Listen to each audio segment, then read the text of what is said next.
Bonsoir. Habitants de Bel-Air. Bonsoir. Chers amis, chers parents. Bonsoir.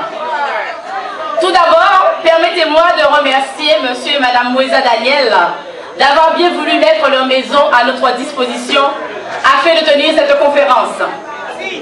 Électeurs, électrices, si vous êtes si nombreux chaque soir depuis le début de la campagne, c'est que vous avez compris le message. Vous avez adhéré à notre démarche et je vous en remercie.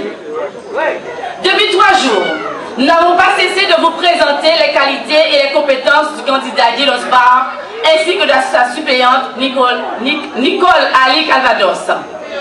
Est-il nécessaire de vous l'expliquer encore une fois? Mais je crois qu'il est de mon devoir de vous le répéter à nouveau.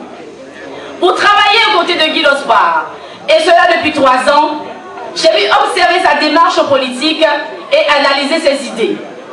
J'ai pu apprécier en lui un homme expérimenté, compétent, dévoué et très rigoureux.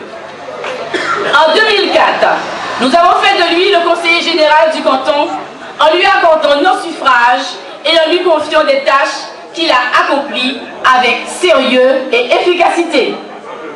Guy Losbar est le seul au sein du canton et restera le seul homme qui, par sa profession et son expérience au sein du Conseil général, a su toucher du doigt les problèmes sociaux de la population guadeloupéenne. Il accompagne la politique en faveur des personnes âgées et handicapées. Il soutient la politique de l'accueil de la petite enfance. Il soutient aussi la politique de l'amélioration de l'habitat. Il défend les dossiers de bourse et des prêts d'honneur aux étudiants. Il affirme aussi son soutien aux associations par le biais, bien sûr, de subventions. Nous l'avons tous compris. Guy Losbar, c'est l'homme que nous devons maintenir dans son poste de conseiller général. Et pour cela, nous devons voter et faire voter massivement dimanche 20 mars pour Guy Losbar et Nicole Ali Calvados, et cela, bien sûr, sans hésitation. Car hésiter, c'est douter. Douter, c'est vouloir regarder en face. En face, c'est le vide. En face, c'est le néant.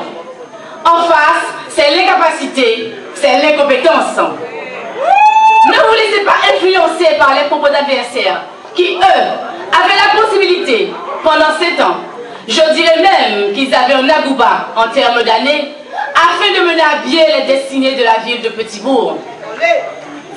Ils n'en étaient pas capables. Aujourd'hui, ils osent parler d'urgence. Mais quelle urgence? Moi, je dirais de l'incompétence. Tous ces points d'opposés, ces égarés, ont été étudiés minutieusement et efficacement par Guy Losbar depuis sa mandature en 2004 et s'est poursuivi en 2008 et se poursuivra encore, bien sûr, en 2014. Car je sais que vous lui faites confiance et que vous lui ferez encore confiance. Je sais que parmi les 7 candidats, Guy Losbar est le candidat, et je l'affirme, le plus compétent, le plus expérimenté, le plus instruit, le plus habile, afin de travailler en toute synergie avec le département pour un meilleur devenir de Petit-Bourg. Chers amis, chers parents, chers habitants de Petit-Bourg, si je vous dis tout cela, c'est pour vous faire bien comprendre que l'intérêt de Petit-Bourg et des petits bourgeois, il faut que le maire et le conseiller général doivent être une seule et même personne